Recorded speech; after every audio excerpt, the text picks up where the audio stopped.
welcome back to Talk Time in Time. I'm Taylor Brown and today we're going to be going over the important issue of stress. Today I have with me Ellis Williams. Hi. Ryan Knocker. Hiya. Shafa Wakas. Hi. And Fraser Baxter. Hi. So, how do we all feel about stress in our day-to-day lives? I'll go first. Um, Well, obviously school comes as a big factor of stress. So I think anyone our age anyway, I think just especially in 4th, 5th and 6th year when you've got prelims and exams, having a lot of schoolwork can cause distress. But I also find, for me personally, like the social aspect of stress as well, like The balance. try to balance it as well. Like for some days that I get, say if I were to go out on a Friday, I would get stressed before I go out because I'm like, oh, I've got other things I could be doing than going out, and then the thought of going out can stress me out and that, and I don't understand why, but it just does. If you get what I mean? Yeah, I get you. I don't even know how I would say. You're obviously good at I'm not a very stressy person, I don't think. I've never really felt stressed, like I'm kinda, I don't know, I probably am, but I'm probably just not aware of it, I don't really know. You always have said that. I don't stress, but I'm sure it's worried. Yeah, there's a lot of other aspects that you can get stressed in. It's not strictly just school. Like for example, if you do any sort of big sport, then like for example, me, the academy team, I've got to, every time I go, I've got to perform the best that I can. If not, then people get a bad image of, oh, I shouldn't be there. And it's quite stressful. You're sitting in the car there and you're quite nervous about going, even though you've been there loads of times. That's how I feel about driving lessons. Like every bit before at least see 40 minutes for my driving lesson, because my driving instructor is a perfectly nice person, right? But I feel like, oh my god, I'm gonna get moaned at today. This is gonna, like, I just have an instinct and I get stressed. This is gonna be a bad driving lesson. I know it. I'm gonna do something terribly wrong, and it's just gonna set me back. Yeah. That's how I feel as well for that. You know what I mean? Yeah. I feel like for me stress can just stack up on itself, so like I'll be stressed about schoolwork, so I'll put off doing the schoolwork, and then by putting off doing the schoolwork I'm making myself get more stressed. And I've been trying this year to kind of attack that by doing more stuff, but then since I became captain I feel like I've been giving myself loads, and then it's like I'm just giving myself more and more and more stress. It's like I'm overwhelming myself a bit, but I say every year that, well, this year I'm going to be productive, I'm going to do this, and really not end up procrastinating and every year. So today's the day I change it, and then you never change it. Yeah, really. I'll change it today. No, I'll try to change it tomorrow. I feel like I'm just always stressed, and then when I'm not stressed I'm like starting to get stressed, like why am I not stressed? I should be doing something. Yeah. It's when you finally have a moment of peace where you're not doing anything, you start worrying about, have I missed something that I should be doing? It's probably a good thing though. Yeah. It kind of keeps you going. To find out what stresses people here in Greenfaulds, we thought what better to do than ask them. So that's exactly what we did. Article 24 states that for the rights of a child, that they are entitled to the best health possible for young people. So I want to ask you, what stresses you on a day-to-day basis? School and prelims.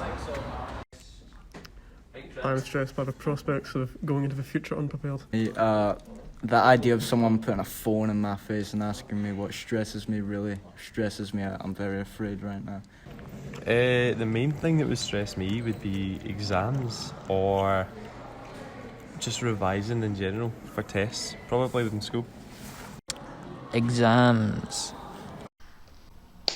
Now that we've heard what stresses people in the school, the question is, what actually is stress? To give us a better insight, we've got with us Dougie Marks, a health psychologist and a cognitive behavioural therapist who is a lecturer in mental health at the University of the West of Scotland.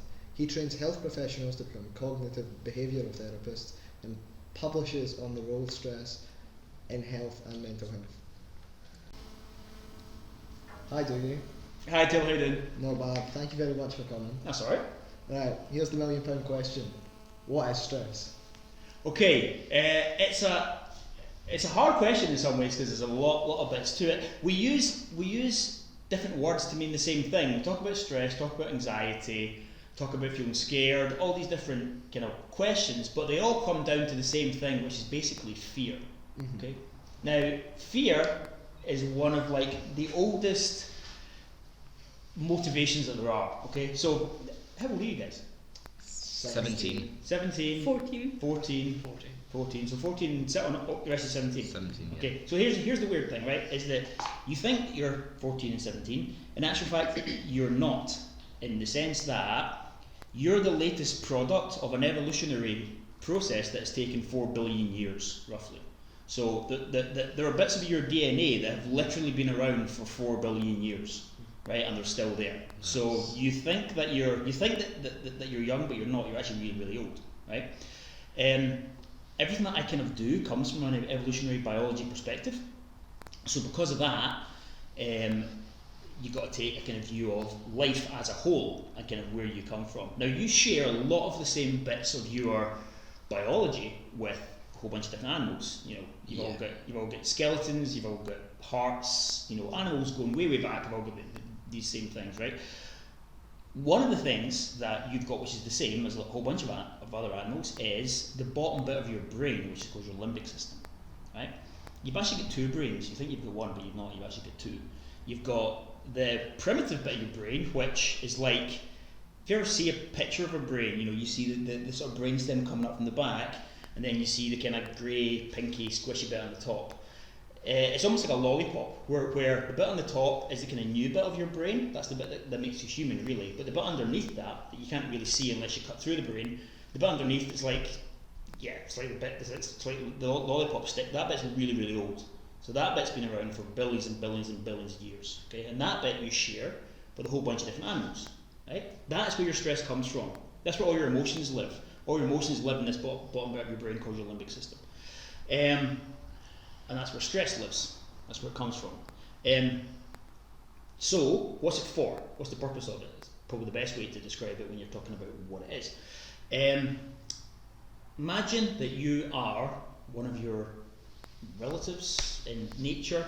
Imagine that you're a zebra doing its thing in Africa, hanging around, doing whatever zebras do. I don't know, eating grass, whatever they eat. Whatever they're doing, right? Then you're quite happy. All of a sudden, you're faced by the kind of threat that most of your ancestors have faced, which is that you get a predator jumping out from the bushes to eat you, right? That is the perfect situation to get stressed in, obviously, okay? Because you might die. Exactly, you might die. Yeah, that's the point. Exactly. So what happens then? Well, is that like your fight or flight mode? Exactly, that's your fight or flight response, yeah. So what happens is, all of a sudden, instantly, this fight or flight response kicks in, your body starts to create a whole bunch of chemicals, cortisol, adrenaline, etc., and lots of physiological changes start to happen in the zebra, okay? So first thing is, heart rate goes up. Why do you think his heart rate goes up? What's the point in that? Adrenaline? Well, adrenaline causes it. Adrenaline causes the heart rate to go up. But why would it be useful in that situation? Pump more blood to your muscles. Exactly. Pump more blood to your big muscles in your arms and your legs. Well, I guess your legs if you're a zebra, they don't have arms. But so it can run away, right? That's why the heart rate goes up. Whole bunch of other different physiological changes happen as well. You sweat more, again because the blood's going around your body. You need to sweat to make sure that you're cool. Your pupils dilate, so your black bits of your eyes get bigger to let in more light. Any idea why that might be? Why might that be useful for the zebra in that situation? To help see better? Exactly, yeah, to help see better, so that it can see clearly the predator where it is. What else happens? Your body switches off long-term projects. So your stomach turns over, right, and you feel as if you want to go to the toilet, right? Mm-hmm. The reason for that is so that, so that you're lighter, right? Yeah. So you can run away. And also, there's no point in your body wasting energy or wasting resources processing your lunch if you're going to be dead in the next 30 seconds. You know, there's no point in you wasting time doing that. Switches off growth as well. Don't bother growing just now because you need to put all your resources into running away. You can grow this evening if you survive until this evening. Ovulate tomorrow if there is a tomorrow. All these different things switch off.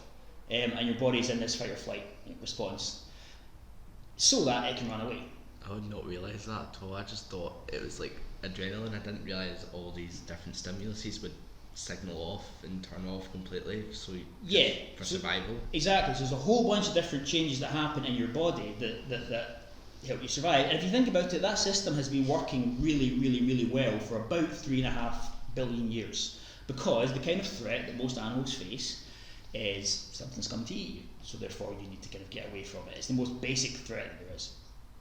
A problem, which is fine. So it's a really, really, really good system for dealing with a situation where you're in a physical, threatening situation, and the outcome will be really clear in the next minute, in that you'll either be you either have escaped, or your guts will be spilled all over the African savannah and you'll be somebody's lunch.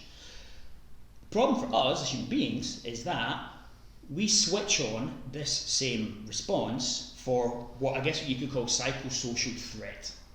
Right. So when you are lying in bed at night and you're thinking, why is nobody liked my Facebook? Not Facebook, you guys are too young for Facebook, aren't you? Is it Instagram, TikTok? I don't even know how TikTok works. Do you get likes on it? Yeah. You do. Yeah. So you're lying in bed and you're thinking, why has nobody liked my TikTok page? You know, is it because I'm no good at doing the stupid dances, or is it because nobody likes me? So all that stuff is going on in the top part of your brain, the bit of your brain where your thoughts are, your prefrontal cortex as it's called, that makes you human. The bit underneath, your limbic system, can't tell the difference between that thought and a physical threat. So all of a sudden you go, oh, therefore I'm scared, because so I'm thinking that maybe nobody likes me, therefore I'm scared.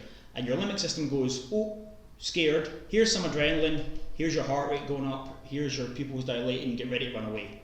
But the problem is that you can't run away from a psychosocial threat, because there's no outcome, nothing's going to happen. You can never escape TikTok. You can never escape TikTok, exactly. So, or for all the different things that freak you out, that worry you, to think, did that person look at me funny?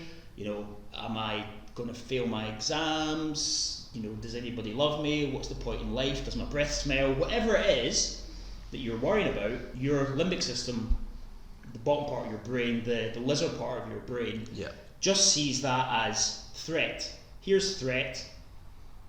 Okay, we know how to deal with threat because we've dealt with it for billions of years. Here's some adrenaline, run away from it.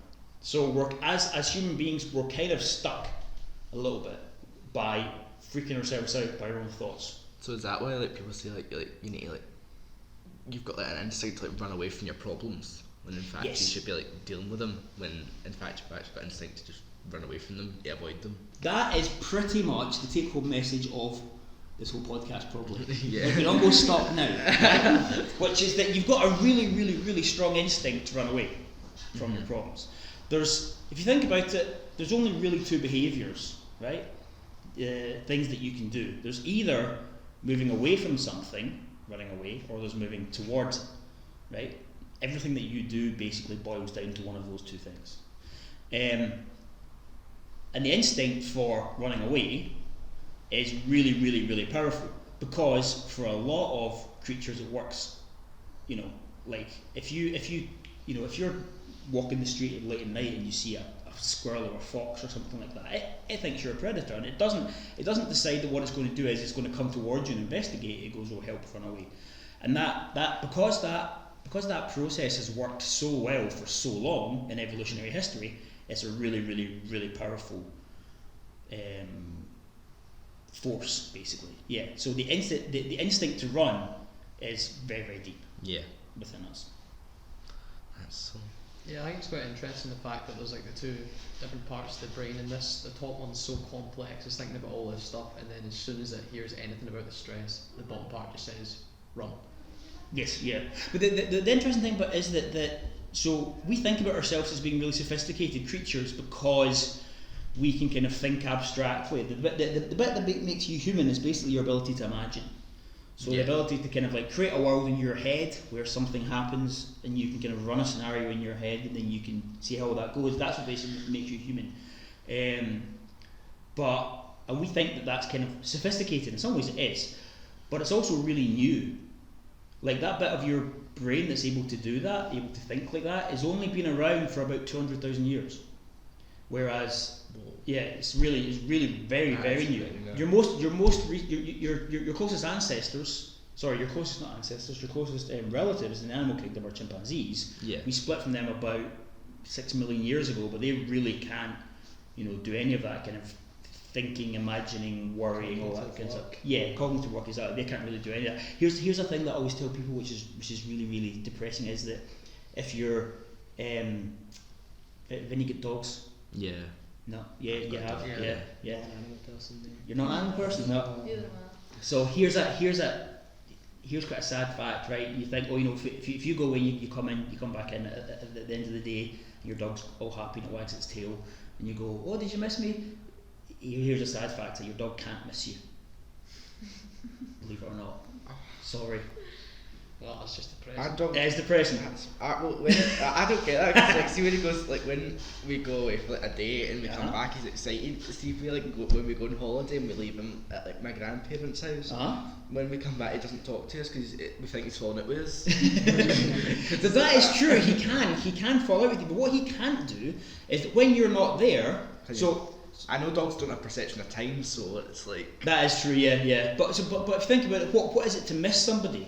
It's to sit there and realise that they're not with you just now, create a little scenario in your head where there's a different reality where they are here just now, imagine what that would be like, and then compare that to what is happening here. That's quite a complicated cognitive thing to do. Your dog hasn't got the ability to do that. It's maybe sad because its routine has changed, but it can't sit there and imagine that imaginative part of missing you. The dog can't do, and it can be happy to see you, But it can't miss you. Can they question why you're not there? No. So it's like my dog's different. That's right. But because when we leave the house, see if we for 10 minutes to go somewhere, when we come back we'll still hear him barking at the door. Is to say come back. Oh yeah. No. It can do all that. Yeah. Right. So they can be upset that the routine has changed. They can be irritated and angry that they've been kind of left alone. Right. Okay. But they can't miss you. They can't imaginatively create a world and then use that world to make themselves miserable in the way that you can. So yeah. So it's unfortunate. It's a very human thing to do that. Like I say, no other creatures do that. Monkeys don't sit around and contemplate the meaning of life or wonder where they're going to be in 20 years' time. They just, nobody else does that apart from you. It's a very unique human thing. So we think of it as being quite sophisticated, but this older motivational system, that's actually more sophisticated in the sense that it's been around for a long time. It's really been tested, a lot. I was trying to think of a way to kind of, so your emotions, your motivations, your feelings are a lot more powerful in some ways than your thoughts. Right. Here's another thing as well, is that you can think yourself miserable in some ways. You can think yourself into worry and fear, but it's very hard to think yourself happy. And the reason for that is because there are not very many connections going down from the top of your brain down to the bottom of your brain. The two don't really talk to each other, unfortunately, which kind of sucks in some ways. And I was thinking about how you can best describe this. So the kind of abstract thinking, worrying bit of your brain has been around for 200,000 years. The worrying part, the scared part, has been around for 3.5 billion years. So I'll try to think of a way to kind of visualize that. So if you think that, if we say, 100,000 years is 1 centimetre, right? So it's not very deep. Yeah. Right? 200,000 years, obviously 2 centimetres. Then you think, so if that's how deep your thinking bit of your brain is, how big, how far is the bit below? How long has that been around? So 2 centimetres compared to 350 kilometres, which is like here to Manchester or something like that, right? So you've ever seen these kind of like icebergs with your brain, where it's like you're nice, and it's like you're with like your id and your no, that's the wrong part. It's like your conscious and then unconscious. Exactly.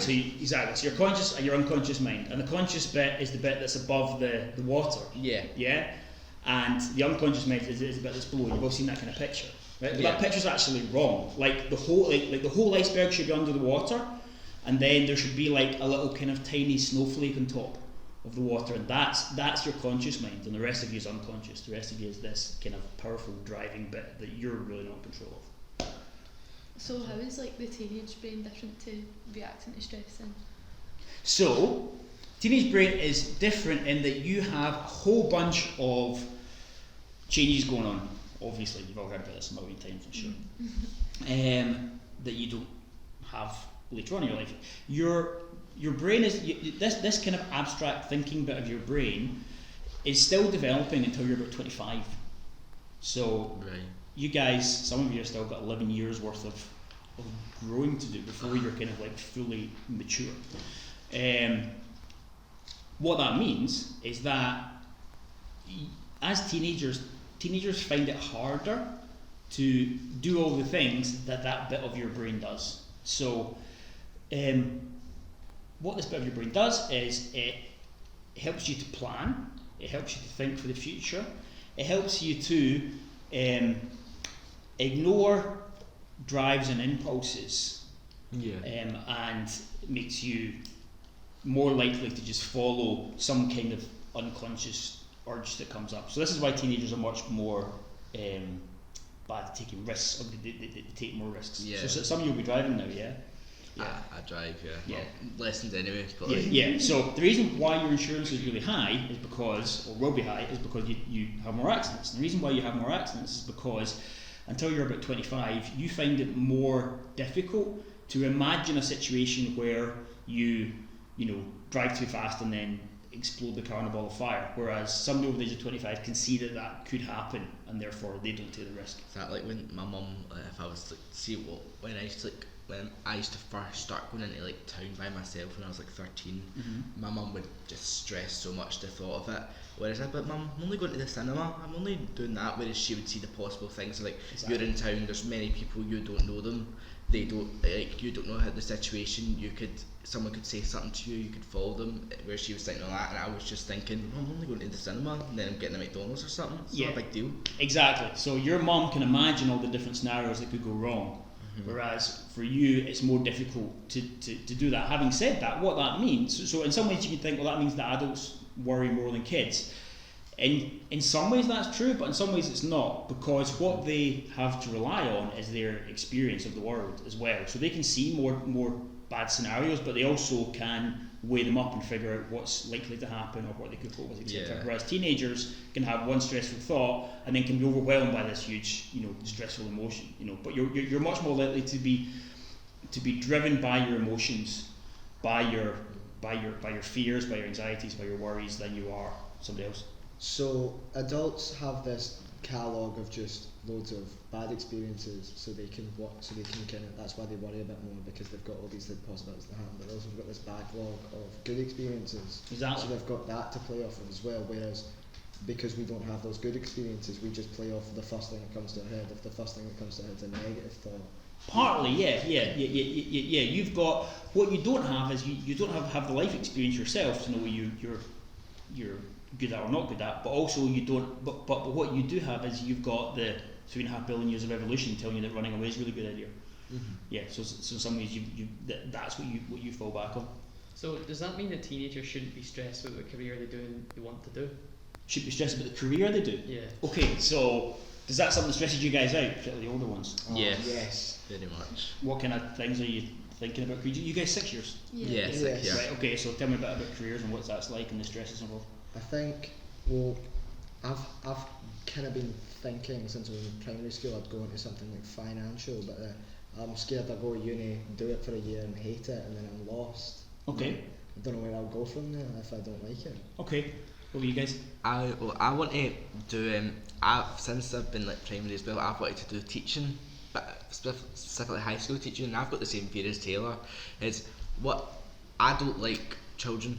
Like young children. I just don't. So Did you just say you want to be a teacher? Yeah, but you don't like children. Yeah, okay. but I don't like young children. I'll get that. So yeah. my I couldn't bother you. because like my mum has friends that have done teaching and have hated it. So my fear is I get everything I need to do teaching, do it for a couple of years and go, I hate this. I can't believe this is the job I've wanted to do for years, when it's really the only thing I've thought of doing.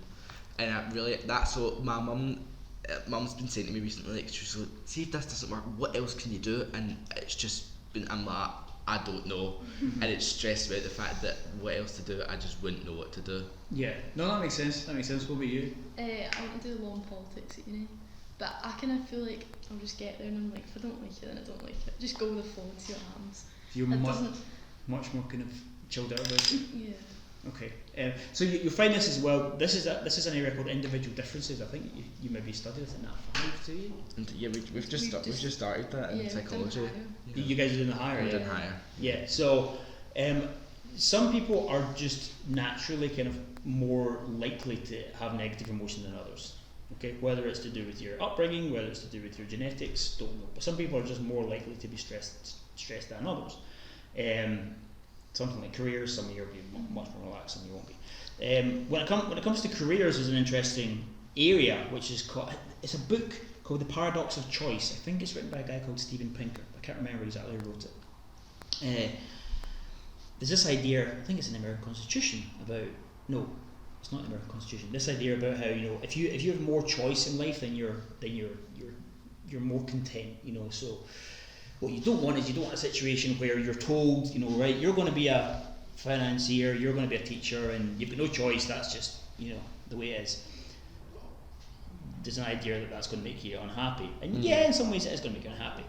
But the opposite idea is that, therefore, so what you want is, we want to give you as much choice as possible, and if you have, you know, so much choice, then, you know, you'll definitely be happy with the outcome. That's actually not true. What this researcher did, looking at choice, is that your happiness with your choice, well, whenever you've got a choice of things, your happiness increases until you've got about, I think, somewhere between 3 or 5 choices, and then after that, your happiness with what you choose actually goes down. So with careers, one of the difficult things is that you're kind of told, you know, well, look through a university brochure, you know, and see that, you know, do you want to be a physiotherapist, do you want to be a teacher, do you want to go into finance, do you want to do law, blah, blah, blah. A million different things. You have no idea which one's going to be any good, because how could you possibly know? You know, you've not experienced any of it. Therefore, you kind of choose one, and you're kind of sold this idea that, you know, you should choose a career, and you know, it should all be happy and sunny and fantastic and great and blah blah. But that's just not right. That's just not true. Yeah. And the problem is that you will always, so if you have, you know, 5 or 6 careers and you don't know which one to choose, no matter which one you choose, there will always be bad days, right? So you'll always get days when you know, your boss is shouting at you, or the traffic's bad, or it's rainy, or whatever, you know, and you go, oh, this sucks. And what you do at that point is, if you only had, say, 2 or 3 choices, you kind of know that, well, you know, okay, maybe it would have been slightly different if I did this instead of that, but whatever. But if you've got an infinite amount of choices, when you have those bad days, you can always stop and think, oh, if only I hadn't been a teacher, if only I'd been a lawyer or a plumber or whatever. And what you do is you create in your mind the little imaginative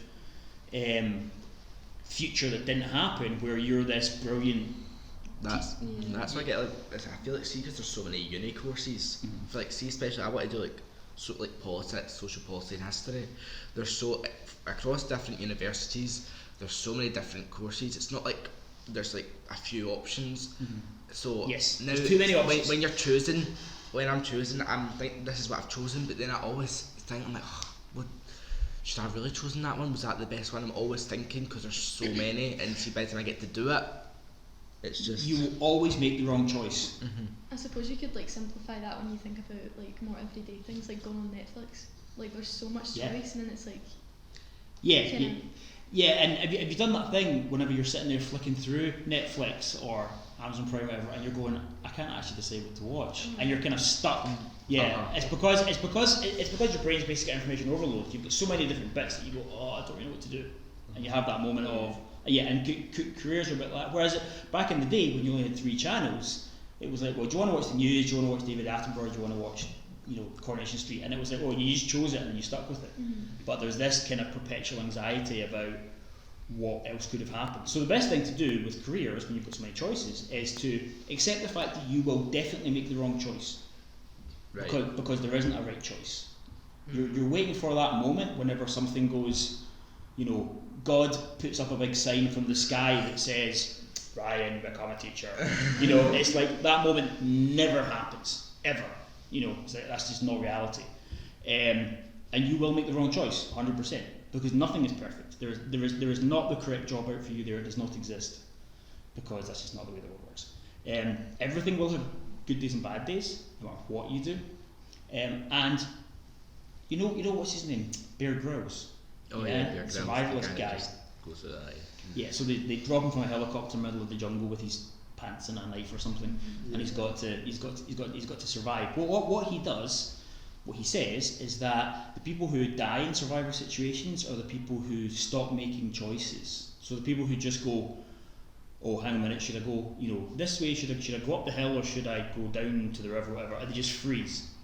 They're the ones who die. But the people who go, well, that way or that way, I don't know which one to take, but I'll just choose that one because I've got to do something.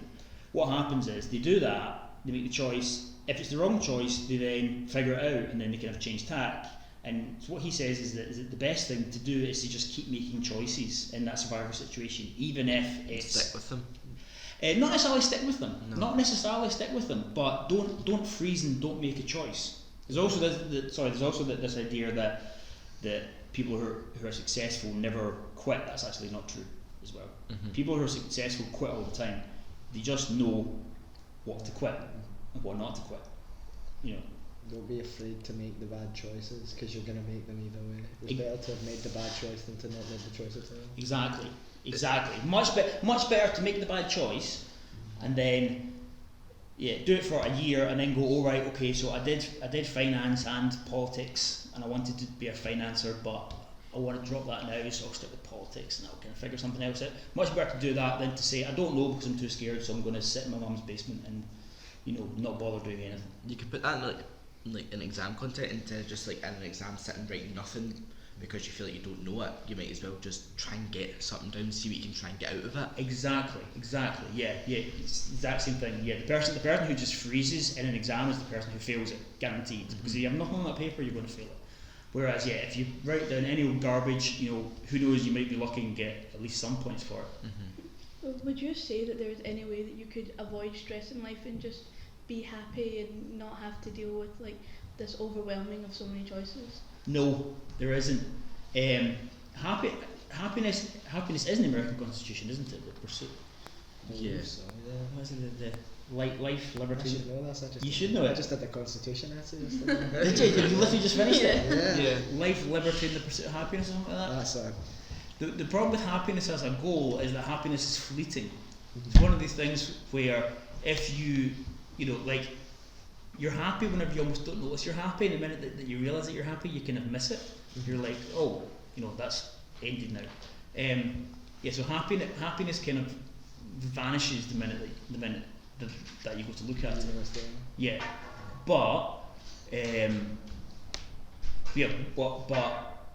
more kind of deeper motivation or goal, I guess, is to look for meaning. Yeah. So, what do you think meaning is? How is that different from happiness?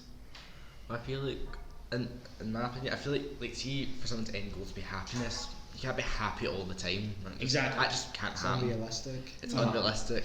Yes. And the reason for that is because the ancestors that you had that were happy all the time didn't spot the predator coming for them and then died.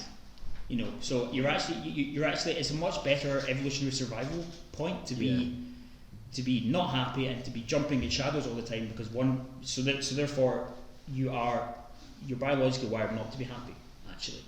You said earlier that you can't force yourself to be happy. And I think that's true because that's actually just like when you were saying it, I was thinking about it. I was like, because I can think of all the stimuluses that would make me get stressed or upset, but then when I'm trying to think, what would I do to make myself happy? It's what can you do if you're in a moment where you're feeling a bit like doom and gloom. There's not really much you can do to. So in the moment, if you're feeling doom and gloom, what kind of situation might that be? What kind of?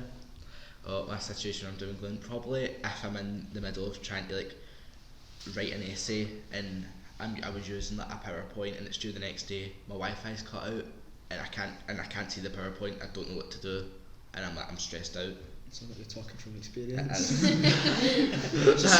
Say that one again. So you were in a situation where I'm trying to write an essay that I might need to learn the next day, and I'm using a PowerPoint to help me write it, and then my Wi-Fi goes, and then it's not letting me look at the following slides on the essay, so I can't see what I would need to use to write next.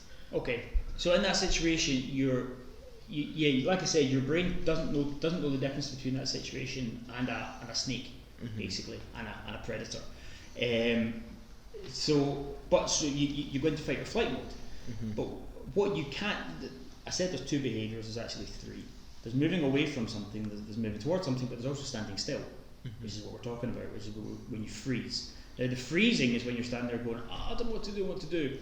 The flight is when you want to just kind of like throw your computer across the room and then run away. But what you can do in that situation is you can say, right, I'm going to figure out the next best way to deal with this problem. I'm going to break it down and figure out. So the Wi-Fi goes down. Right? I went and moaned to my mum about it. Moaned to your mum about it? Yeah, well, is she the one who knows how to fix the Wi-Fi? Then that's a perfectly reasonable way to deal with it. Yeah, or maybe it's right. I need to find another way to get access to this information. So when you're doing all that, you're engaging the fight part of your brain. Yeah. Which in that situation is what you should be doing, because that's the threat that your brain sees. Someone else going to say there? No, it's gone in my head. Sorry. So it's more about finding the solution than it is just giving up and being complacent with what you get. So the Wi-Fi cutting out, if you give up there and throw the computer, then you're stuck. But actively trying to find the solution and find the other way around is the fight in you. Yes, exactly. Yeah. So there's. Going back to the point. I remember now. I was going to say. Going back to the point you said a minute ago was that if happiness doesn't work, or if happiness is kind of going to, come and go whenever it wants, what do you aim for then instead? And what you should aim for is this kind of deeper motivation, which the best way to describe it is when you're living a meaningful life, right? And what this is.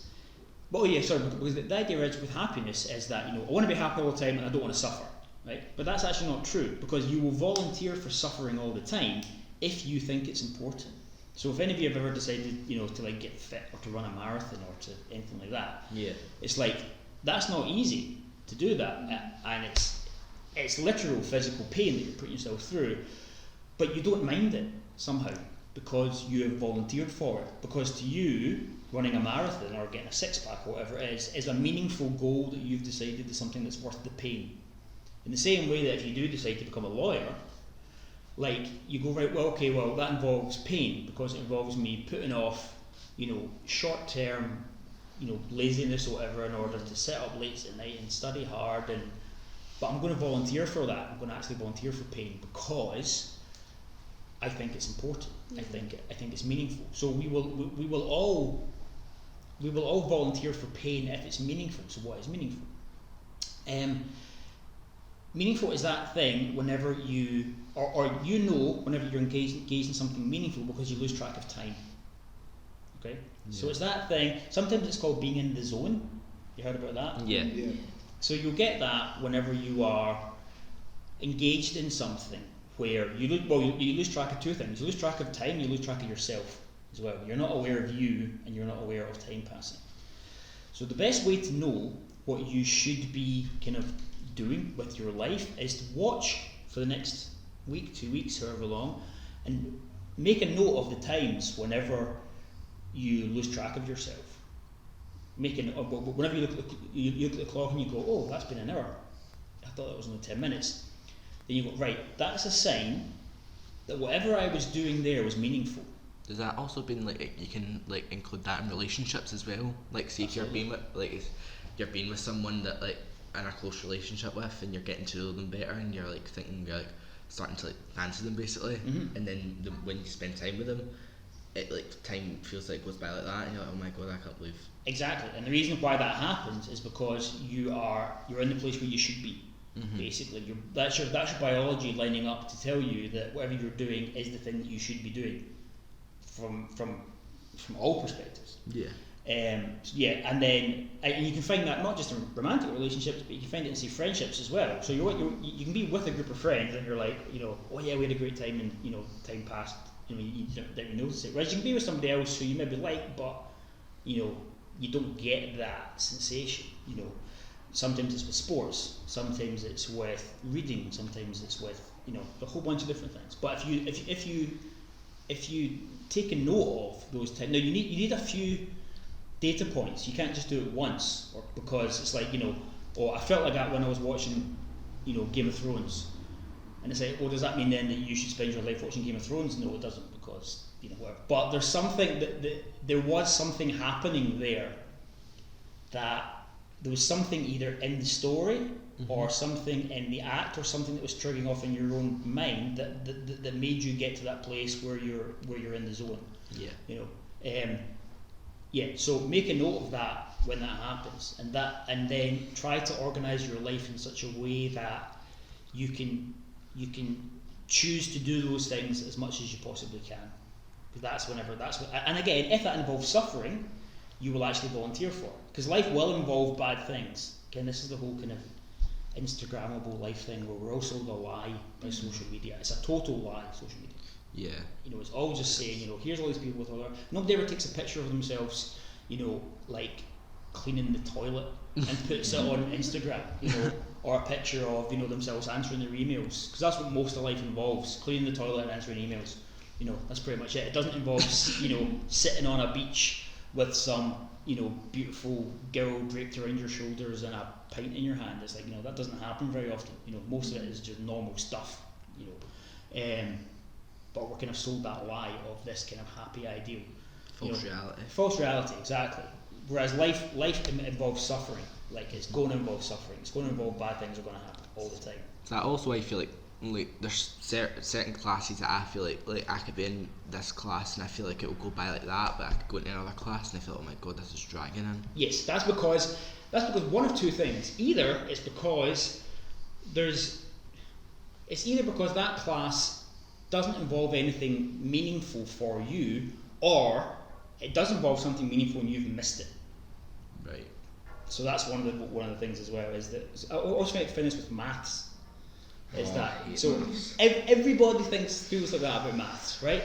And it's because it's really abstract, right? It's like, you're sitting there going, well, what's the point of this?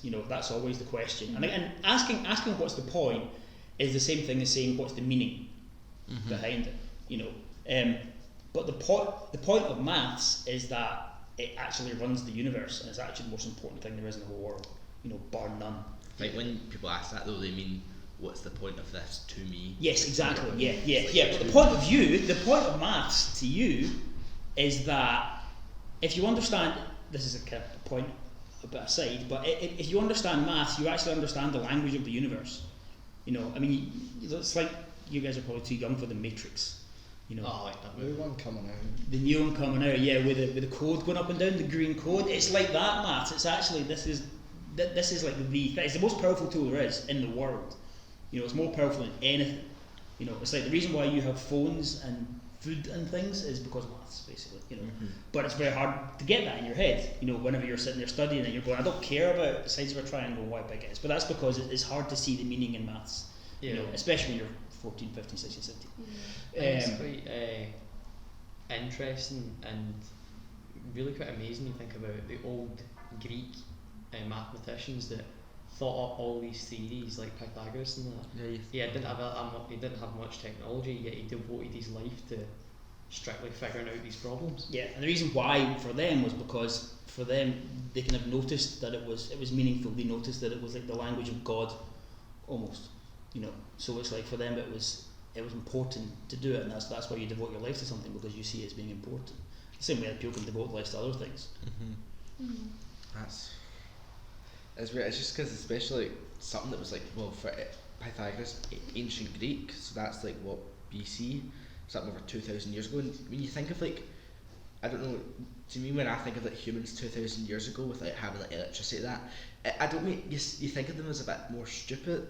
If do you get what I mean by that though? It's not like you feel it's only in the past 200 years that humans have actually gained with like through medicine and technology, we've actually gained like knowledge on how things actually work. When it's not been like that, it's just people lived differently because that's all they knew of. If you brought somebody forward 150,000 years from the past, and you brought them into now, you couldn't tell that they were any biologically different from you. You basically haven't changed biologically for about 200,000 years roughly. Yeah, so there's no difference between them and us. It's very easy when you're young. This is one thing that teenagers do as well, is you're kind of supposed to do this as a teenager. You kind of look at all the different things that people have done before you and you go, they're idiots. So you probably think that your parents are idiots at the moment. You know, and no comment. You know, or even I feel like your grandparents not knowing how to use a phone, like a brand new phone. You're like, how can you not use it? It's easy, but you've been like if you've been like brought up with, like, we've been brought up with these, whereas like my gran hasn't like when she was like in her 20s, you only had a phone and a wire. Yeah, nothing else. Yeah.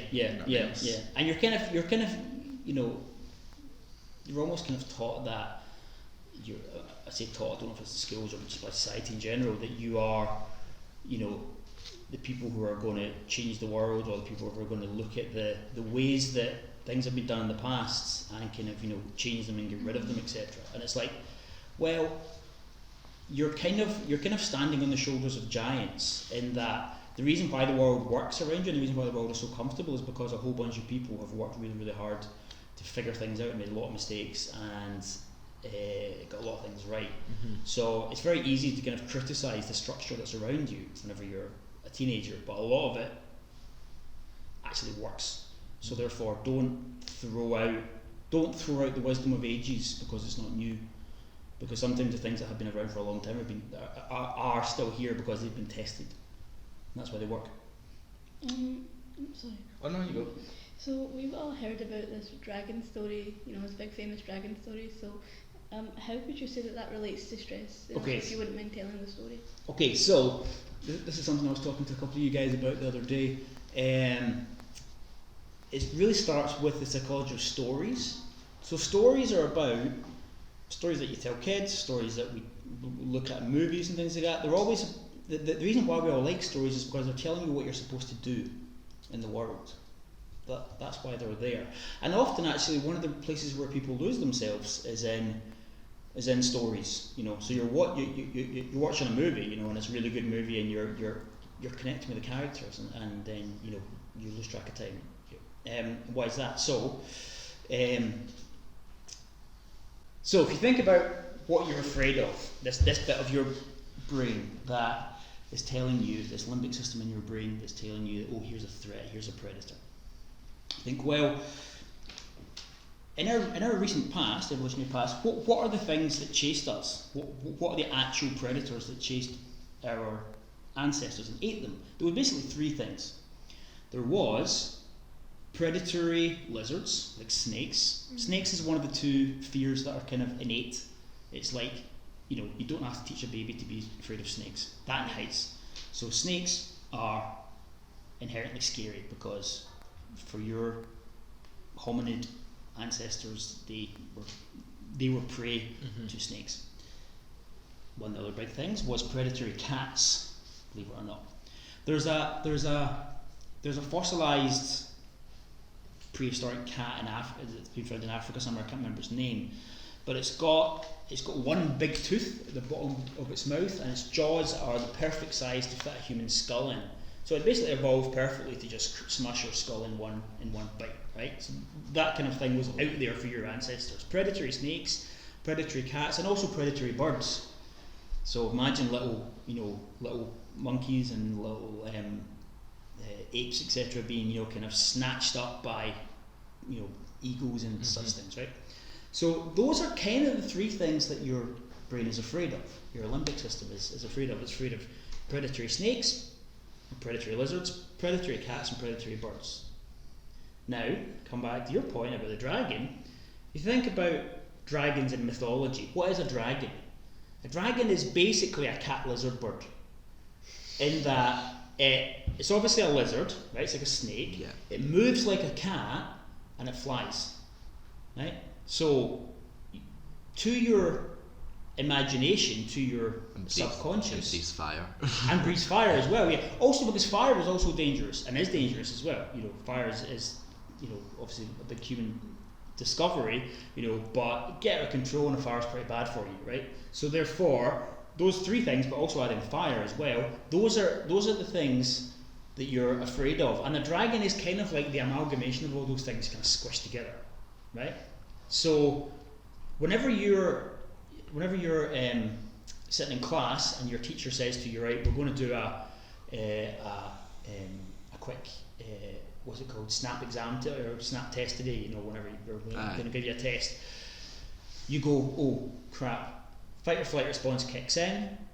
What's your brain imagining? It's basically imagining a dragon, right? It's saying cat, lizard, bird, right? Run away from it, right? Yeah. Your brain can't tell the difference between that and a dragon. Dragons are weird things because they've got all those features. They breathe fire. There's other things in stories that dragons do.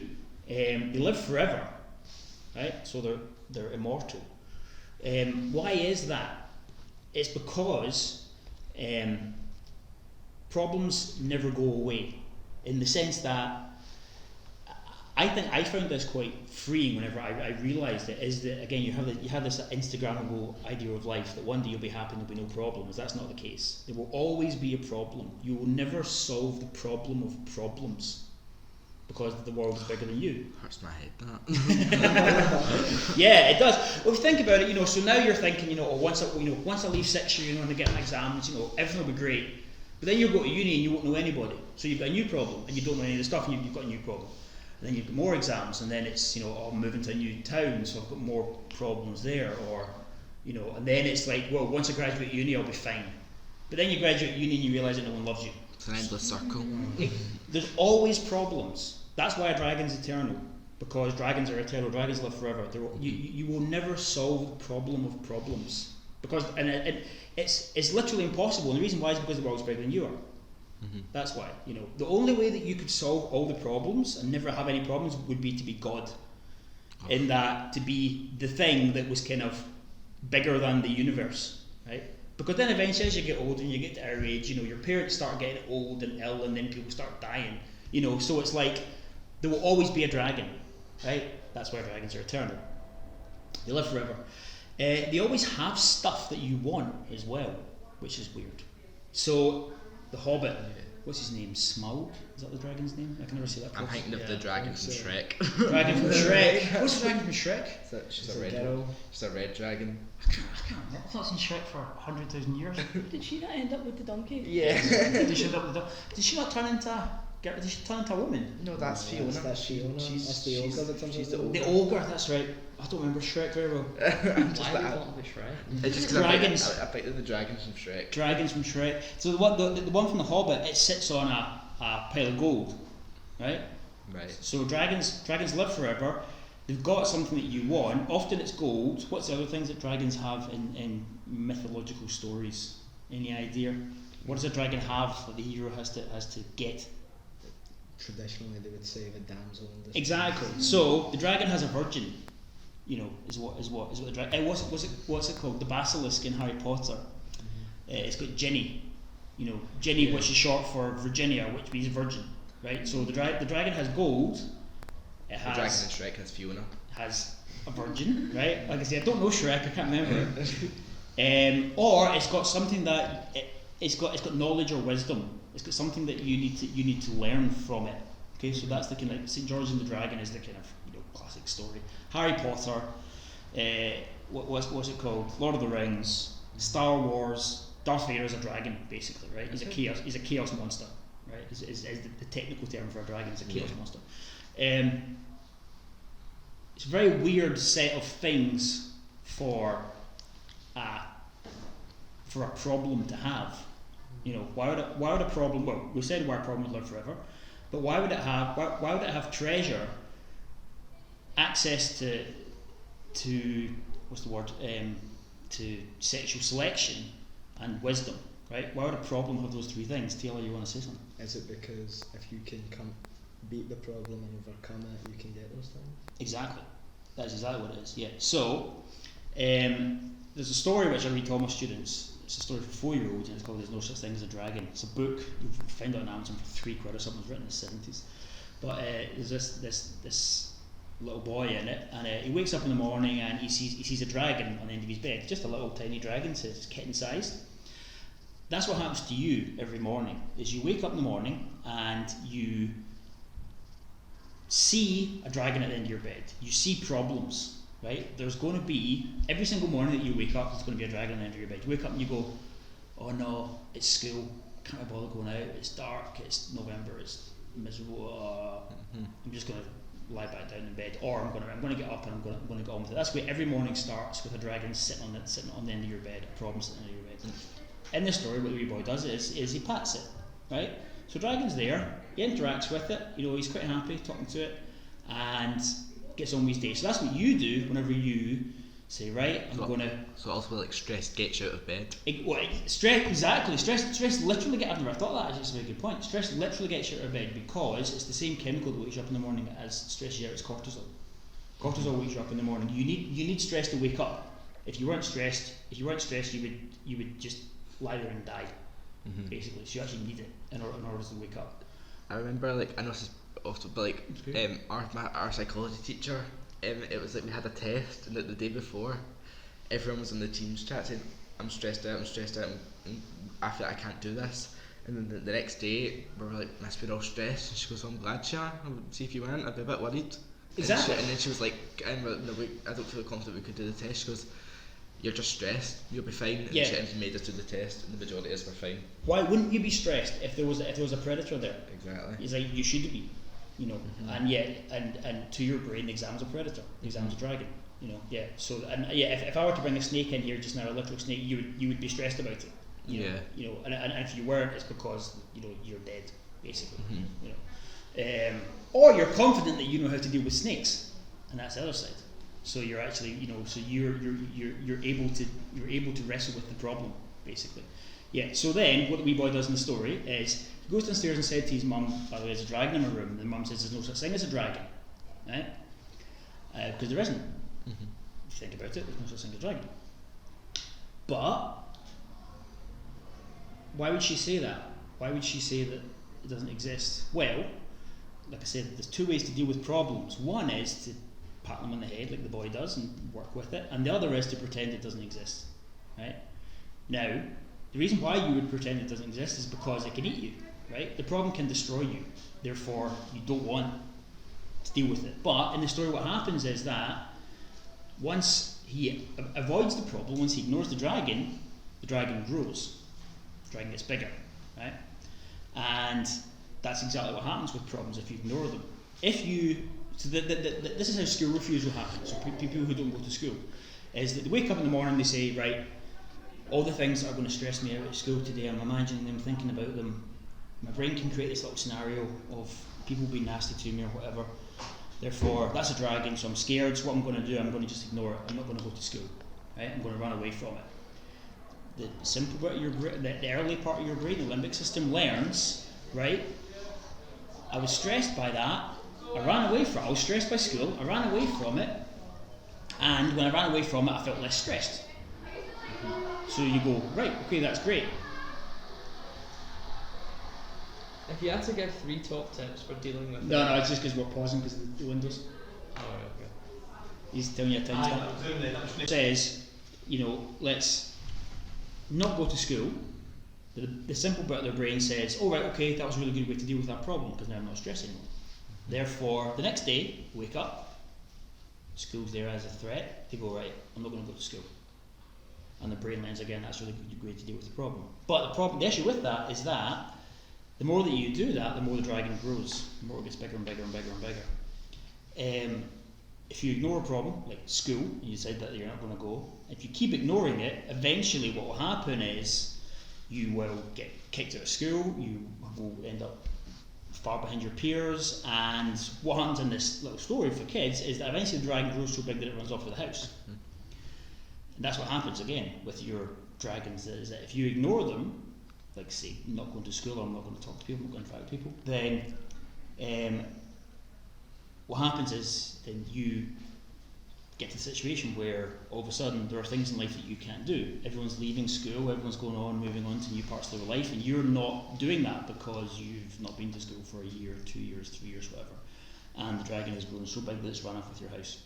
So therefore, the best thing that you can do is when you see a problem, when you have that moment of, oh no, stress, the best thing you can do is to say, I'm not going to run away from this, I'm going to actually face it instead, I'm going to deal with it. And the reason why the dragon has all those things, gold, a virgin, and also knowledge, is because when you face a dragon, you're more likely to get those things. So again, school refuser, doesn't go to school, doesn't get exam results, doesn't learn how to interact with people, less likely to get a job.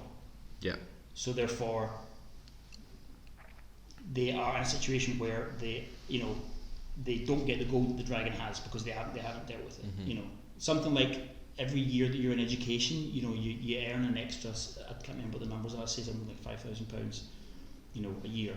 So therefore, if you avoid education, you earn less money, you get less gold. So that's why a dragon has gold, for example. If you had to give 3 top tips to anyone dealing with stress, what would they be? 3 top tips dealing with stress. Number 1 is get out of bed at the same time every morning. Ryan. Yeah. This is a problem for you, isn't it? Yeah, I was late this morning.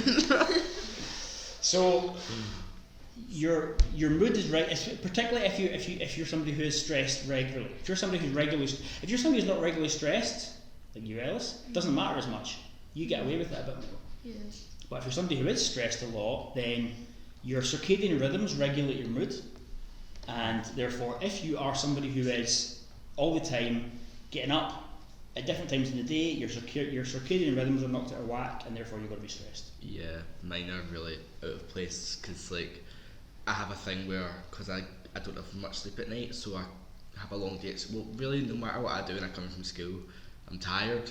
So yesterday I came in from school at 4 o'clock and it got to about 4:30 and I'm like, oh, I was going to do something. No, I'll have a nap first, thinking I'll wake up about 5:30, 6 just before my dinner, and I ended up waking up at 11:30 at night. and I had so much to do last night, including writing a personal statement. Exactly. And I haven't done it, and now I can't do what I was going to do last night because I've got things for tomorrow that I need to do tonight. Exactly. So sleeping is a great way to avoid the dragon. That's what the hero doesn't do in a story. The hero doesn't fall asleep while the dragon's prowling about, because then he wakes up and the dragon's eating everybody. And that's what happened to you last night. You woke up last night and then you're like, oh dear, this dragon has grown bigger and I'm going to have to deal with it again tomorrow. Yeah. So there's 2 things. There's that side of it, and that you don't get things done. But there's also just the more straightforward side, which is that it ruins your circadian rhythms, which is basically the biological mechanism that regulates your mood. So you think, right, I need to have regular sleep. The best thing you can do to have regular sleep is to so tonight when you go in, make sure that whatever you do, you don't go to bed until you are exhausted and about to drop, basically, right? That's keep doing things until that moment happens, and you go, sir. I'm a procrastinator. I procrastinate terribly, and what I do, see, my mum's like, try go to bed at 10:30, 11 o'clock at night, and I went, but I can't do that. See, if it's 11 o'clock at night and I know I've still got stuff to do, I'll not do it. I'll get to a point when it gets like 3 in the morning and go, do you know what, I'm not going to do it now, might as well just go to bed. I'll stay awake until that time, not doing anything, and because I was like, oh, I can't go to bed now because I could do this, but I know I won't. It's just, and it really annoys me. So we'll come back to procrastination in a minute, because there's a good way to deal with that as well. But if you want to lay the foundations for good mental health, then forget about what time you go to bed at tonight. Don't worry about that. But set your alarm for whatever time you need to get up at tomorrow, and drag yourself or get somebody in your house to physically drag you out of bed at that time, and then stick to that time even at the weekends. And eventually what happens is the other side of the day sorts itself out. So you're tired then when your body needs to be tired, and you'll go to bed. But don't, people tell you, start at the end of the day, and make sure you go to bed at the same time. That's actually wrong. Make sure you get up at the same time, and then you'll end up going to bed at the right time. So number 1 is get up at the same time every morning, including the weekends.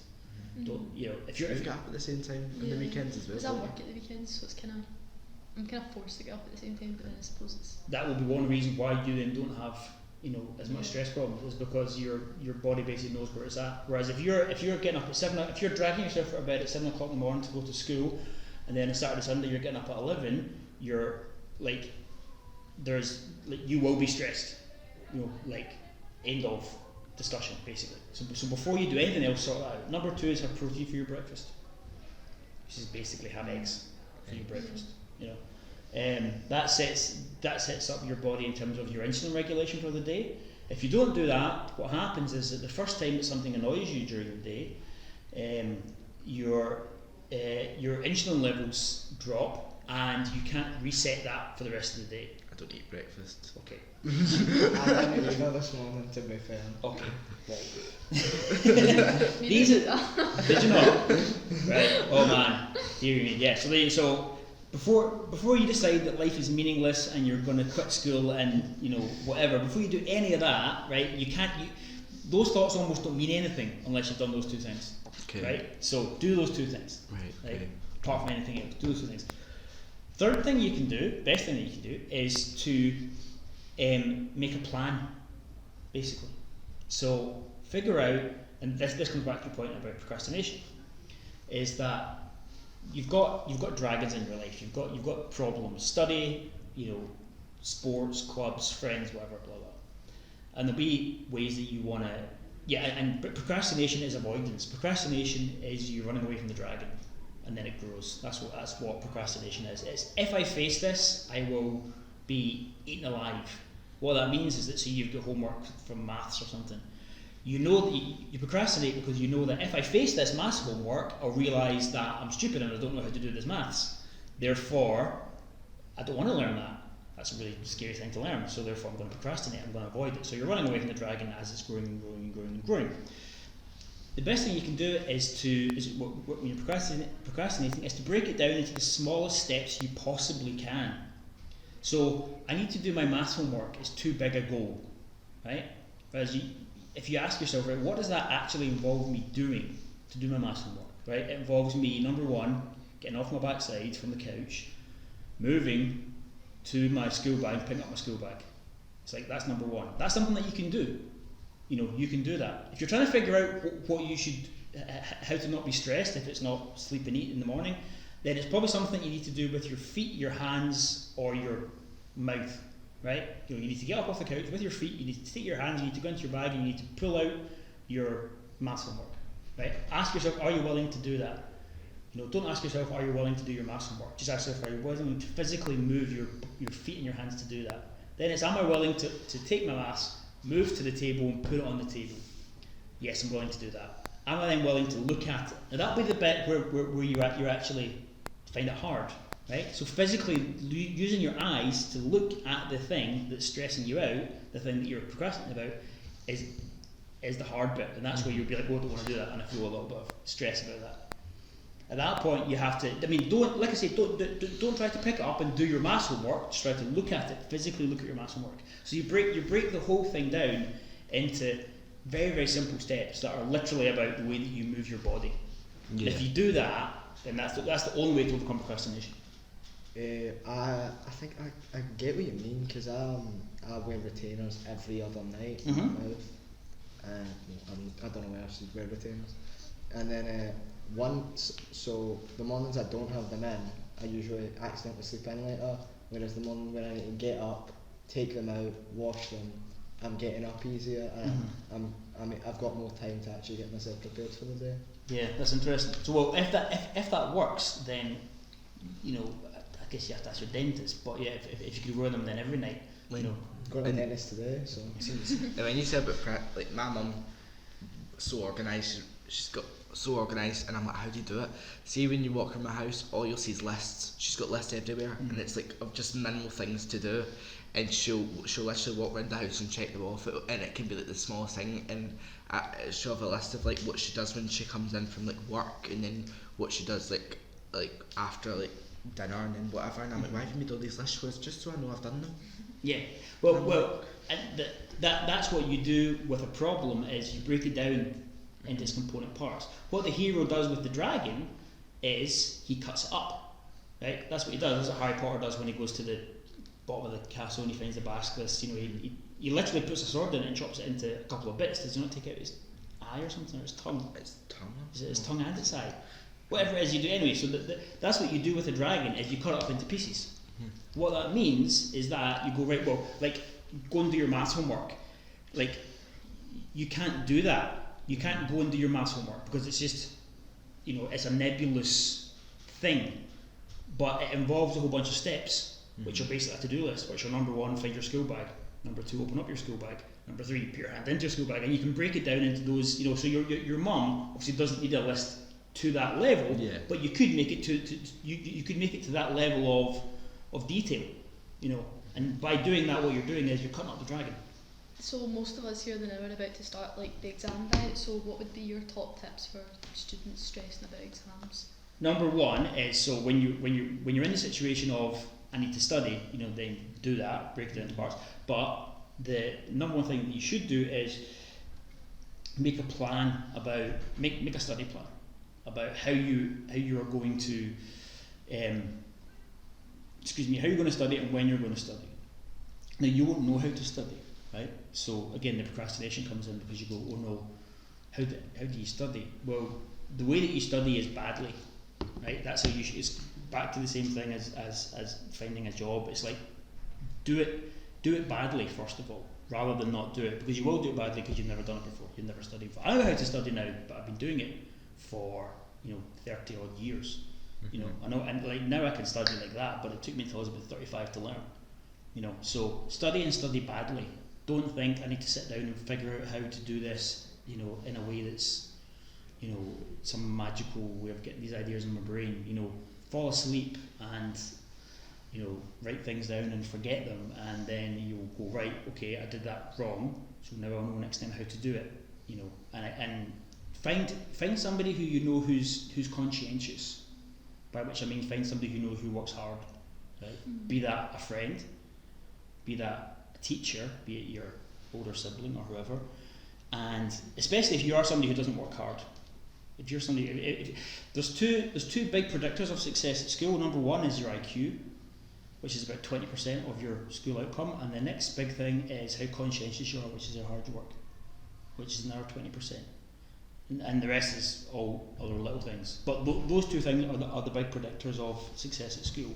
If you're somebody who doesn't work hard, then you're going to have a problem. You're going to have a big problem, right? The best way to deal with it is find somebody who does work hard and get them to help you make a plan. If you don't do that, then you won't succeed, basically. Right, okay. I think you have a friend who works hard, is that right? I do work hard. I always get the result I want in the end. I'm good at getting the result I want in the end. It's just, not smart. Is that because you're intelligent, or is that because you're? I think I'm quite. You work smart, not hard. So is he smart but doesn't work hard? I don't know. I think he works hard, not smart. But you do things. You call him No, dumb? I'm talking about That's what you just said. the way he does things. It's work hard, not smart. It's very much. It's like, see, if you have a look at Ryan's notes, it's like it's not notes. It's like paragraphs. Like I can't. At simple notes, I need things to be in bulk. I need to know. Like, see, like what I remember a teacher would say before an essay we were writing. He would be like. He would say, see, as long as you've got like a good knowledge of it, you'll be fine. You should know the what, but you should know what you're writing. See, if you've got like a good basis of what to write, you'll be fine. Don't panic about it. Whereas I need to know exactly what I'm going to write. Like I can't go into like see with essays, and I'm doing a timed essay. I need to have written that essay out fully before I'm doing it and learn it off by heart. And that's how I study. See, but for anything, I need to write out fully any possible questions that can be asked and learn them all. I can't just have a general basis knowledge of them, because to me, I'll just be like, I'll forget that. I won't be able to elaborate on things, and I'll just panic, and that's what happens to me. Yeah. The other thing, actually, just for your students, remind me of something you talk about writing. The other thing is, it's easier to listen than it is to read. So if you can find a podcast or a YouTube video or something that you can listen to that gives you the information that you need, you'll find that easier to remember than written stuff. It's easier to remember stuff that you hear than stuff that you see. That's what, do you know what, see with my essays, see once I've typed them, you retain them, what I do is on Word you can do the wee speech bit with it, thing, yeah. and I play it and I just play on repeat. Yeah, take the dog a walk.